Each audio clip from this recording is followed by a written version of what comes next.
Selamat malam guys. Ini tempat cuci otomatis di Korea Selatan. Seperti ini guys caranya.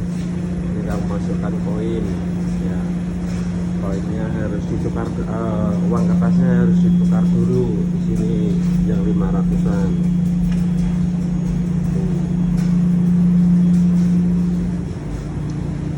Terus masukkan ke sini pakaiannya, koinnya masukkan ke sini 4.000. Yes. Setelah itu kalau sudah selesai, ini mesin pengeringnya.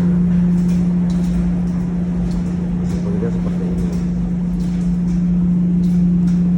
Seperti ini guys. Ini alatnya. Alatnya kata bosnya itu malah dari Indonesia.